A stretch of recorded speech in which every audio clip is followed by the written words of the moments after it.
All right, well, we're right at 1 o'clock, so let's go ahead and dive in because we have a jam-packed next 30 minutes for you. So, thank you for joining us today. My name is Ellie Burns.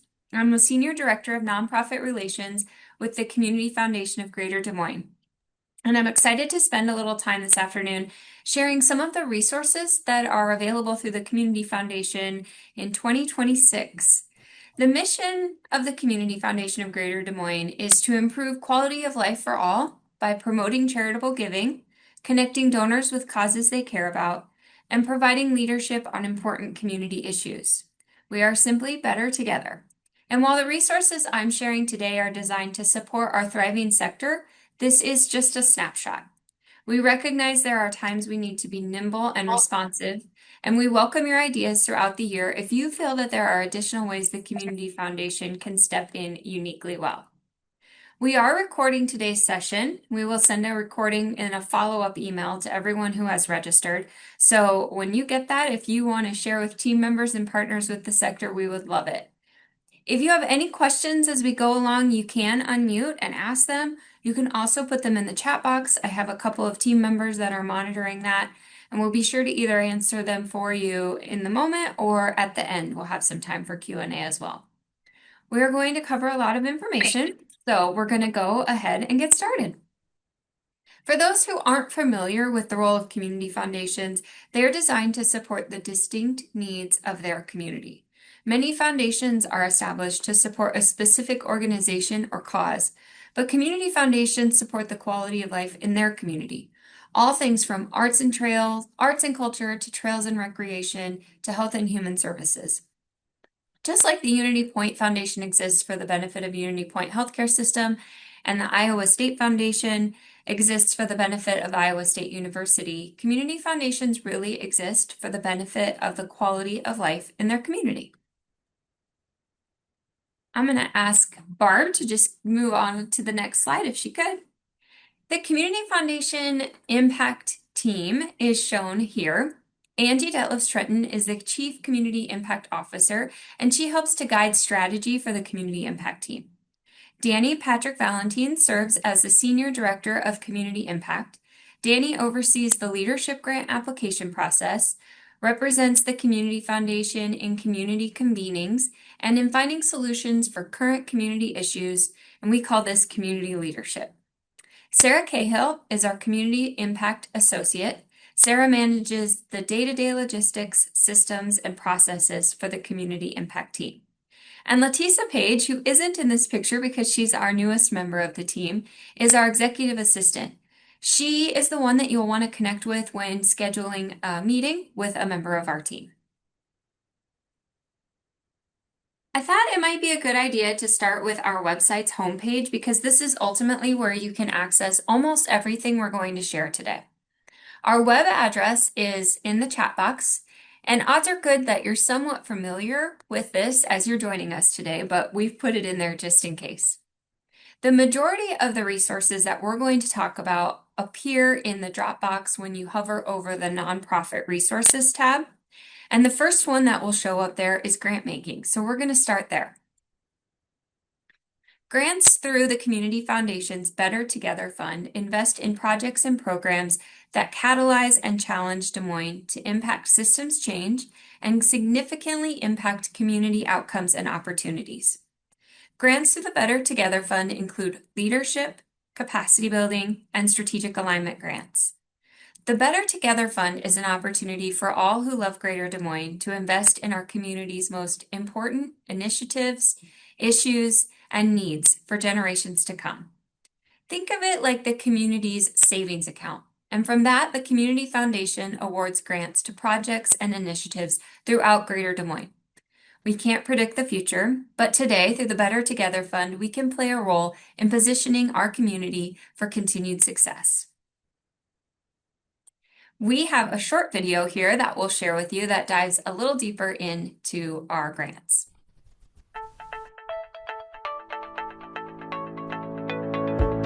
Hi, I'm Ellie Burns, the Senior Director of Nonprofit Relations for the Community Foundation of Greater Des Moines.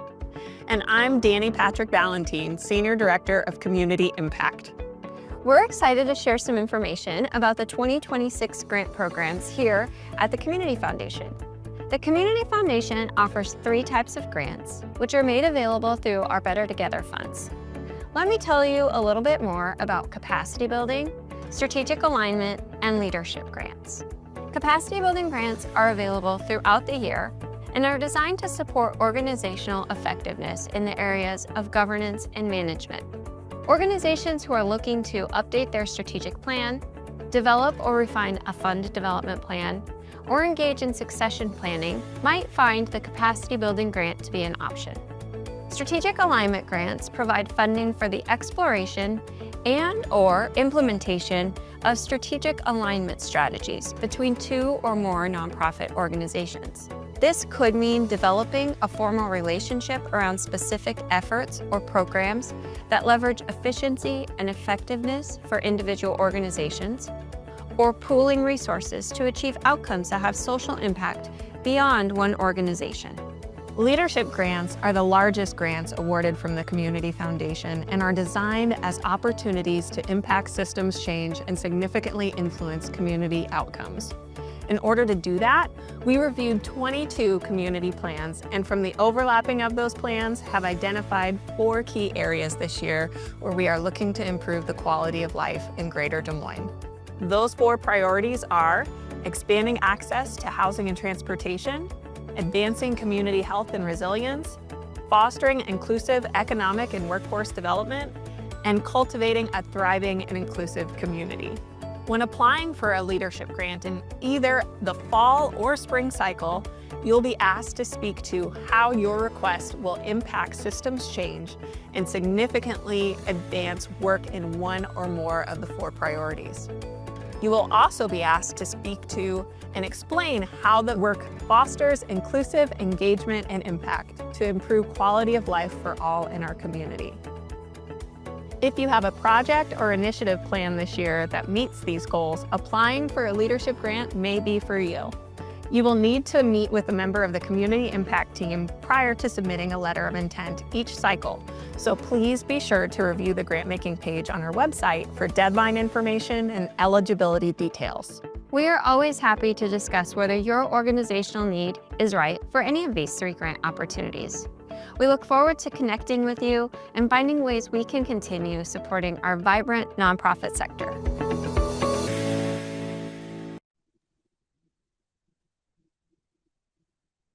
Well, I know Ellie did a little bit of our introduction there, so appreciate that, Ellie. As she mentioned, I'm Danny Patrick Valentine. So excited to chat with you a little bit more. As she mentioned, I oversee our leadership grant program, which really is our largest grants awarded from the Community Foundation's competitive grants. And they're really looking for opportunities to impact systems change, and significantly influence community outcomes, like Ellie mentioned. So really, we do that through looking at 22 of those different plans. So you can see the ones for 2026 listed here. They are very similar to what you might have seen in 2025, but I want to dive into them a little bit further if we can. So really, there's very similar priorities as last year within those 22 plans, but you can see there's 2 areas that we did just want to make sure that we focus on based on that plan overlap. One of those is actually in that first column about preserving existing affordable and safe housing in our community. So that's an added priority for us. And then the other is improving public health outcomes related to social, economic, environmental factors. So those are additions for 2026. If you have questions about any of those, you are welcome to ask them at the end of this session. Also, for our leadership grants, we do require a meeting, as I mentioned in the video. So for our fall and spring cycle, so if we could go to our next slide, we can see when you would need to have those meetings to chat more about the project or initiative that you're working on. So you can see really our spring cycle, that letter of intent is due April 8th at noon. So would look to reach out to Letisa to be able to schedule a meeting with me. And in that meeting, we'll talk about what is your project or initiative really focused on? How does that line up with the priorities that we chatted about?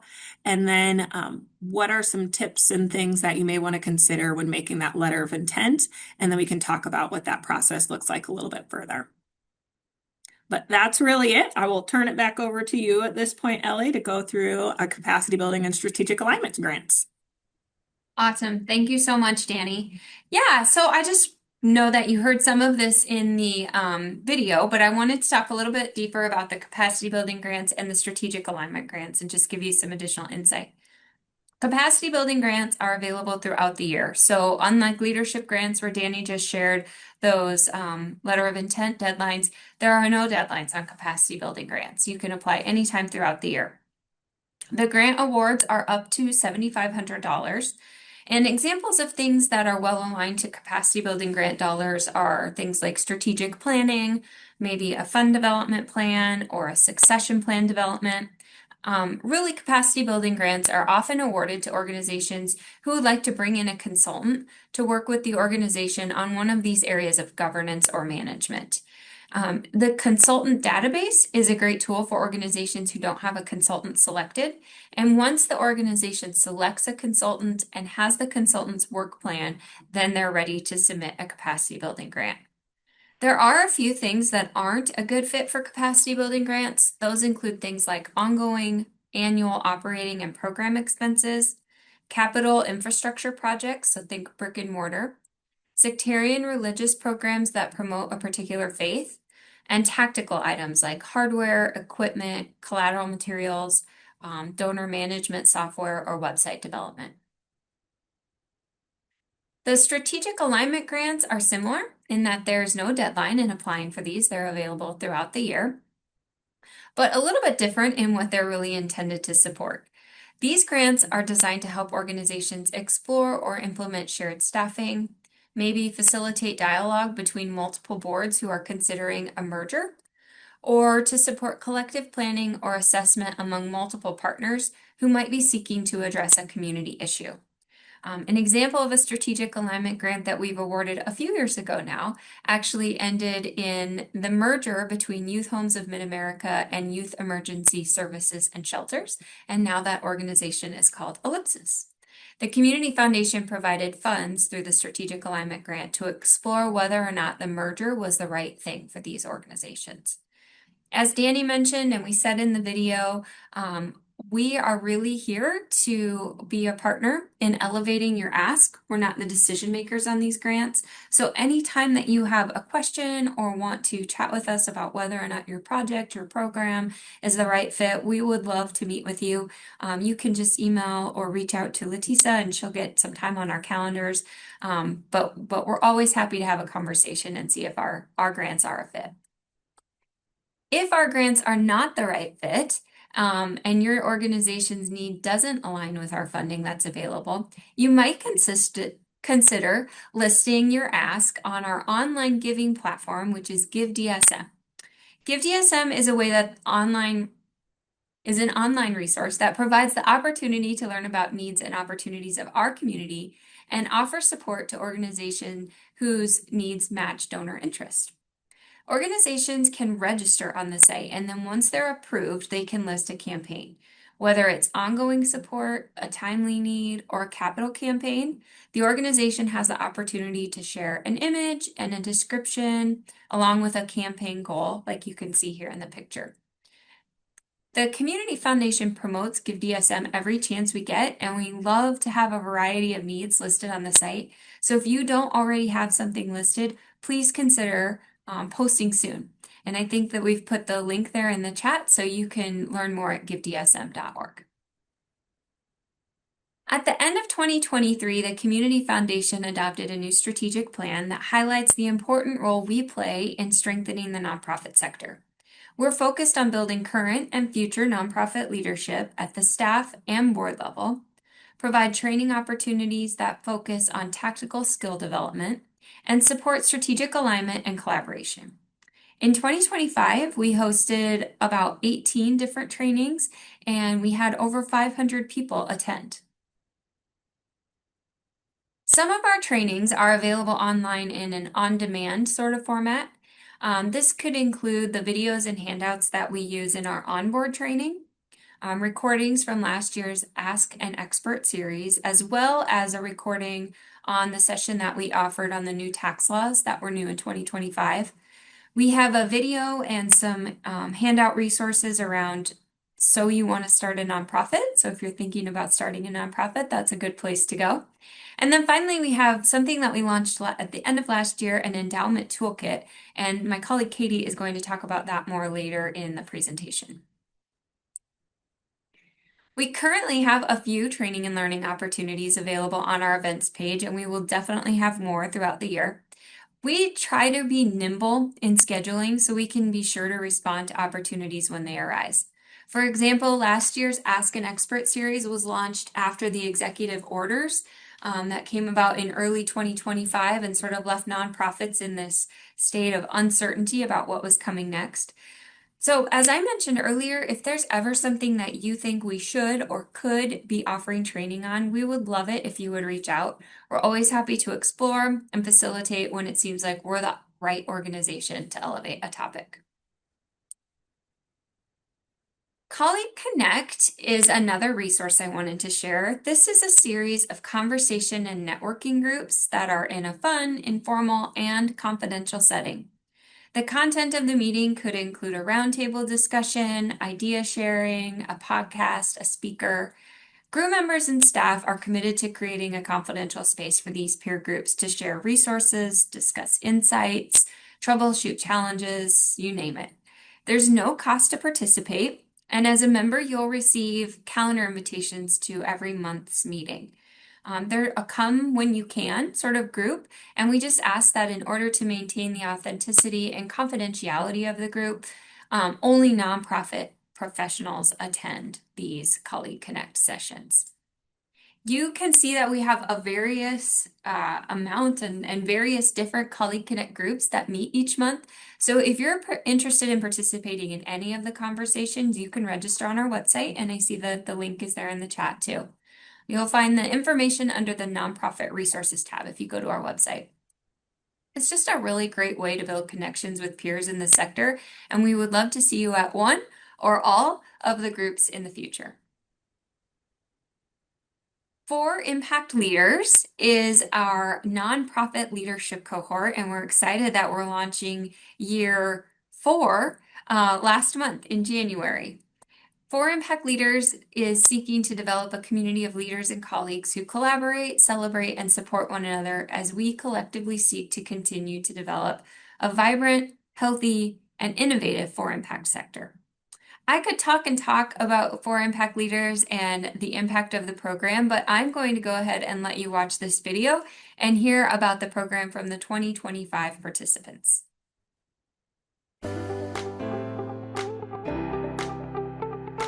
I think I actually heard about For Impact Leaders through a couple of social media posts. I'm a person that as soon as I learn something, I want to implement right away. And so every single month after we've met, I've taken at least one thing back and immediately implemented. I applied because I thought it would be a great opportunity to learn, and specifically learn within the nonprofit sector of how we can be better leaders. Initially, I really had no idea what to expect from the program, and then getting a really just well-rounded idea of everything that goes into the nonprofit sector, I found that very, very interesting. The biggest thing for me is just stepping into nonprofit space, learning to be more confident and taking on that leadership more. So that was really powerful. What's resonated with me mostly has been the personal mission statement and ways that I can grow as a leader. The one thing that I've really loved is just the journey, people talking about their journeys and how they got to where they are.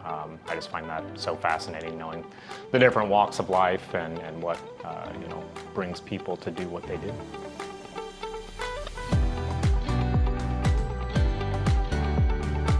This experience has really given me great tools to reference, connections in the community. They've brought in a lot of experts, and they've just provided lots of resources for us to tap into.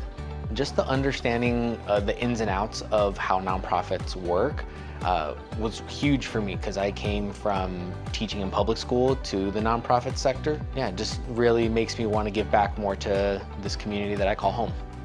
Being a younger professional, there are some questions that might feel like dumb questions, but here it really doesn't feel that way. They've really created an environment where we're open to ask, the simple questions of things that we maybe haven't experienced this far in our career. Honestly, the biggest thing that I've gotten from this program is the cohort that's here, the people that are here. I've learned so much just from their takes and their experiences in their different organizations. It's been a safe space and a good place to have those conversations. The experience has been really valuable, not just in the content of the program itself, but also in the connections I've made to other nonprofit professionals. It's been a really meaningful and valuable experience. When you have a full day with these people, you really get to build the trust and get to know each other and just sink your teeth into the topics. So that alone, it's worth it. It's worth taking the time away from work. You come back a better employee and really excited to implement the things you have learned into your everyday work life. I think it's a fantastic opportunity to really grow whatever you've been lacking in or maybe experiences you haven't had before. I think it's a fantastic way to broaden your horizons and get more experience under your belt for other opportunities or the opportunities you already have. I think this experience will help me in the future because it connects you with other people. It lets you know that you're not alone in struggles or barriers. It's being able to come together as a community to be able to further the good of the community as a whole.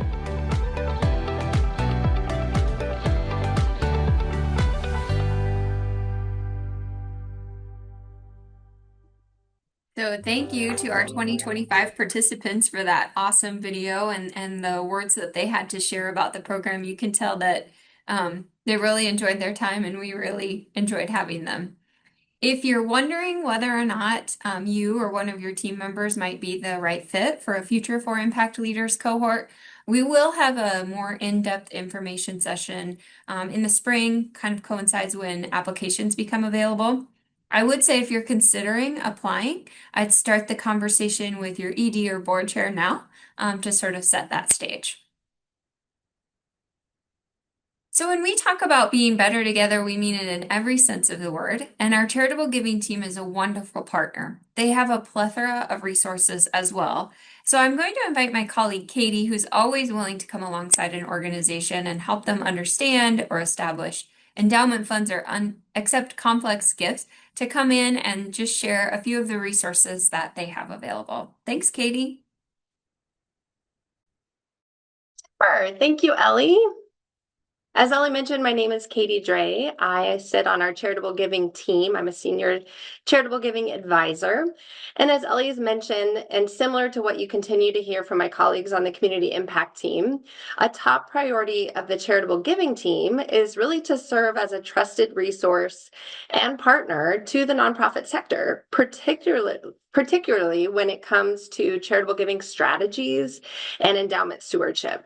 I often like to say, if you've sat in a meeting with me, we have many tools in our tool belt, and our goal is to come alongside your organization to support and strengthen your charitable giving efforts in meaningful and practical ways. One of those tools is our agency endowment funds. Agency funds provide you as the nonprofit the opportunity to build sustainable, long-term support through an endowment held at the Community Foundation. And we provide that responsible and professional fund administration and investment management, allowing your team to really stay focused on your mission. It's important to note that we do not have any fund minimums to start an agency fund. Another key resource is our Endow Iowa program. This continues to be a powerful tool for the nonprofits looking to build or grow an endowment. And in addition to long-term sustainability, it offers donors, your donors, a 25% Iowa state tax credit. I do want to briefly highlight there are a couple changes, as you've probably been hearing, to the Endow Iowa program that took effect in January this year. The total amount of tax credits available statewide has been reduced to has been reduced from 6 million annually to 3.5 million. And additionally, the maximum credit per individual taxpayer has been reduced from 100,000 to 50,000. So I think what I want to say about these changes is just start planning early. I think proactive conversations with your donors are the most important thing here. And then finally, the Community Foundation can partner with your organization to accept a wide variety of gifts to support your endowment. Now, you may be familiar with the statistic that approximately 80% of charitable gifts are made in cash and about 20% in non-cash. However, when we look at a typical donor's overall wealth, 80 to 90% of their assets are actually held in non-cash form. So I'm talking about their real estate, retirement accounts, closely held business interests, with only about 10% sitting in an actual checking or savings account. So this presents a really significant opportunity for you and your organization, and non-cash gifts can be incredibly effective ways to build that long-term sustainability. And so we are here to help you facilitate those more complex gifts in a way that's really seamless and donor-friendly. And finally, I hope you've all heard about our brand new endowment toolkit, as Ellie referenced earlier. If you haven't yet explored it, I really invite you to scan that QR code on their screen today and check it out. We truly designed this resource with you, the nonprofit sector, in mind. This toolkit helps nonprofits and boards confidently understand, grow, and steward an endowment. It outlines how the Community Foundation can partner with you through professional management and planned giving support. Inside, you'll find FAQs to endowment terms, a glossary of key terms that might be, inside language for us and maybe helpful for you to understand, guidance on accepting those both cash and non-cash gifts, a clear overview of the gift and grant process, and practical marketing tools like a year-round calendar and donor conversation resources. So we really hope that this becomes a go-to resource for you and your team. And at the end of the day, I just want to reiterate that, as Ellie continues to say, and Danny and the whole community impact team, we are a partner in this with you. We are a resource. So please don't hesitate to reach out. We'd love to sit down and brainstorm and explore how we can best support you and your mission. Ellie. Thank you, Katie. Thank you so much. That was great. And I would agree. Definitely check out that endowment toolkit. It's great. So as we're kind of coming to the end here, I just have a few additional resources that I wanted to highlight. I know we have one question in the chat, so I'll get to that here at the end too. But our nonprofit employment page is a wonderful tool for organizations that have openings. This is the most visited website on our page, or page on our website, however you say that. So I would say if you've got openings in your organization, definitely list them on our nonprofit employment page. Our final slide here has a few different QR codes available. We've put a lot of these resources in the chat as we've gone, so you've probably got them. And like I said earlier, we'll include all of these links in our follow-up email. But a couple that I didn't talk as much about are the NPO link, our nonprofit link newsletter. If you're not currently getting that, I would highly recommend it. This is just a once-a-month newsletter. It shares resources available through the Community Foundation, as well as some of our other partners in the community. So it's a really good resource of information beyond just the things that we offer. And then the C3 space, which is our additional new space that was opened about 2 years ago that faces Ingersoll, has rental space available. So if you're looking at, for nonprofits. So if you're looking at having a board meeting or a strategy meeting and you would just love some space to do that, you can scan the C3 rental QR code there, and we would love to host you here. We have covered a lot. We are at 1:30. So I just want to say thank you so much for spending some time with us today. I'm going to go back and answer this question that was here, but I'll also invite my colleagues, Katie and Danny, to join me. If you've got any additional questions, we can stick around for just a few minutes and answer them. If we've gotten to everything that you needed to know and you have to run, thanks for being here. We look forward to connecting with you again soon. And we just appreciate all the work that you do for our community. So the question that was in was if we can be helpful promoting GiveDSM. I would say we try to promote GiveDSM as much as we can. If there's ways that you want to tell donors about it, please do. In and of itself, GiveDSM is just sort of a marketing tool for you. So we can't always make the connection that donations are coming to your organization as a result of GiveDSM, but it's odds are good that a donor has seen your organization or learned about your organization through that website. So it can't hurt to have an ask, I always say. The other question was whether or not there's a match required for a capacity building grant. No, there's no match requirement. I would say we rarely fund 100% of like a strategic planning project. We do like that the organization maybe can have some of an investment in that project, but no formal match is required for those grants. Is there a limit to the number of free listings we can add on the employment page? No. If you can list as many employment opportunities within your nonprofit, we don't have any limits that I'm aware of on that page. So yeah, take advantage. And then Ellie, I think there's a hand raised for Kayla Johnson. Kayla, I Okay. don't know if that was, if you still had a question, and happy to answer if you do. Oh, I don't think so. All good. And then I think Penny, oh, you're good. No worries. And then Penny Sheets, I think, is the other hand that was up. I just wanted to first say thank you. This is a wealth of great information.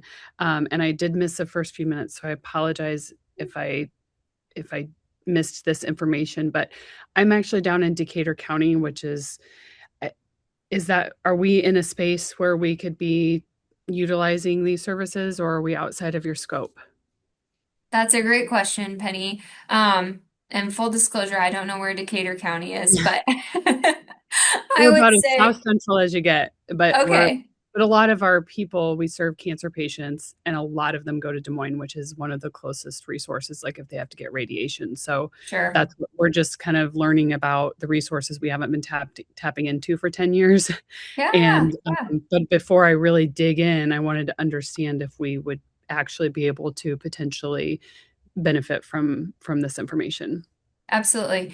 So I'll say a few things. In terms of our Better Together grants that we covered at the beginning, those are pretty specific to Greater Des Moines. We don't necessarily have like a geographic line, but I would say, a lot of times we talk more like Polk, Warren, Dallas counties. So it's possible that you're outside of that.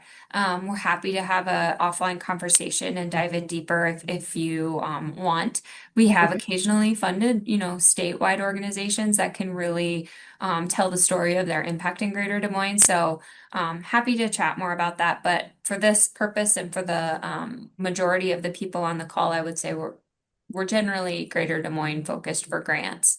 Okay, thank you. And that would be similar for Give DSM too. Those asks on Give DSM were, we really want to support work and organizations here in the Greater Des Moines community. When we talk about things like Colleague Connect or our nonprofit newsletter or our endowment toolkit or things like that, those are available to all of our nonprofit partners. So if there's a training that we're hosting or something that we're doing in that capacity, we would, the more the merrier, I say. So it's kind of a yes and answer there, but great question. Yeah. And the only thing I would add there too is, and you probably, Penny, it sounds like you're very well connected in your community. Decatur County Community Foundation is also an affiliate of ours. So they might have some resources that if you're not already aware, that might be a good connection there. Because I know there's definitely some overlap and we work with those folks. Thanks, Danny. That's great. Mark asked, what's the best way to access donor advised funds that would have a particular environmental or water quality focus? Great question, Mark. And I see Katie nodding and unmuted, so maybe I'll pass that to you, Katie. Yes, Mark, thanks for the question. And I hope I'm understanding what you're asking correctly. But our donor advised funds don't necessarily have a focus. Our donor advised funds are started by donors that I like to call it like a charitable checking account. So they are putting their money into the fund. That money is then invested. And then that donor or donors get to make, we call them grants out of the fund to nonprofit entities from there. So we have designated funds that are set up by donors to support very specific organizations. But when you're talking specifically about a donor advised fund, they can support anyone. So I guess a follow up to that would be make sure you have your need listed on GiveDSM if it's Des Moines related, because when we are having donor meetings, we are sending those donors, if if they're asking where would be an organization that has environmental or water quality focus, the first place we're going to go is GiveDSM. Katie, thank you for answering that. And I think you got one more, and maybe I'll let you handle this one too. It says, would you explain the difference between an endowment fund and an Endow Iowa fund? Great question. So our agency endowment funds are long-term sustainable funds that are meant to have, they have a 5% spendable that is available. That 5% is calculated with taking the 12/31 balance each year. And then in January, our fund holders receive their 5% spendable. So in 2026, they received it in January. And that 5% is what they have to take back to their organization to use unrestricted. In those agency funds, we do have language, we call it quasi endowment language, that allows the nonprofit to ask for above and beyond the 5%, actually up to 100% of those assets with a board resolution. So they would need a board resolution document signed by 2 board members. They reach out to us. It's approved through our leadership, through Christy, and then we look through that. So that is the quasi agency fund endowment. Endow Iowa is in perpetuity an endowment that you can only ever withdraw 5%. And that's a state requirement. So when they set up the Endow Iowa program, one of the requirements of that is these endowment funds have to be held at a qualified community foundation. And they are only ever, the nonprofit that they support is only ever able to draw up to 5%. So that's kind of the two differences between our agency fund, meaning it has a quasi language, you could access more than 5%, and the Endow Iowa agency fund is limited to 5% annually. Thanks, Katie. Yep. You got it. Well, we are over our half hour. I knew we would fill it up, and so I love all the questions. And so I'll just say thanks to Danny and Katie for joining. Thanks to my colleagues Barb and Betsy for the behind the scenes support too. We'll follow up again with the recording and all of these links, but always happy to have a conversation. And so reach out anytime. Thank you so much and enjoy the rest of your day.